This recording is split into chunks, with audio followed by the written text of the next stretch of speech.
মানুষের কাছে সত্যি আমরা তুলনা হয় না। এইভাবে আপনি আমার ভুল ভাঙিয়ে না দিয়ে আমি হয়তো অন্ধকারই করে থাকতাম। সবইগুলোর কৃপাই পেয়ে বলো আমি নগণ্য, আমি নগণ্য একদিন। জয় গুরু, জয় গুরু, জয় গুরু। বোকা, সত্যি আমি একটা বোকা। নইলে এই কদিনে তাপসের এই নগর পরিবর্তন আমার কেন চোখে পড়েনি? আমার ওষুধ ফুরিয়ে গেছে, অথচ আমাকে একেবারে জিজ্ঞাসা করেনি। এখনো যায়নি, ও হয়েছে সর্বেশ্ব আর আমি হয়েছি পথ। আমার ছেলে দুপুর কি করছিলে? ঠাকুর ঘরে তোমার সাহস তো কম নয়। আমাদের বংশের গুরুগুলো মন্দিরকে তুমি অবাধ্য করে দিলে। কেন কাকা? মন্দির অপবিত্র হবে কেন?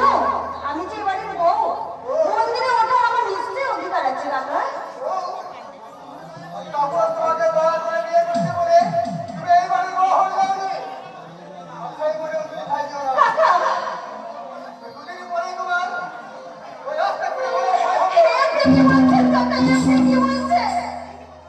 কি বলছি? এখন যে তোমাকে দয়া করে দুবেলা দুমুঠো খেতে দিচ্ছি, এটাই তোমার পরম সৌভাগ্য। কাকা, আমি জানি আপনার ভাইপো আপনার অনুমতি না দিয়ে আমাকে বিয়ে করে সে বড় অন্যায় করেছে, কিন্তু সেই বিপদের দিনে সে যদি আমাকে রক্ষা না করতো তাহলে মৃত্যু ছাড়া আজকে আমার কোনো পথই ছিল না কাকা। আমি ঘুরতে তো পথে করছি। তাহলে তাহলে তারপর তোমার পর হয়ে যেত না।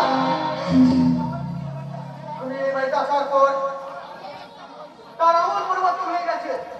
এ আপনার ভুল ধারণা কাকা। উনি আপনাকে সত্যি শ্রদ্ধা ভক্তি করে। আর তোমাকে থাক দিয়ে মা থাকতে হবে না। তুমি ভেবেছো আমাকে আঘাত দিয়ে মনের সুখে সংসার করবে, কিন্তু না, আমি তা হতে দেব না। আমি তাপসের বিয়ে দেবো। মেয়ে আমার যেখানে আছে। দাদা, দাদা, এত বড় নির্দয় আপনি হবেন না দাদা। আমি আপনার দুটি পায়ে ধরে অনুরোধ করছি।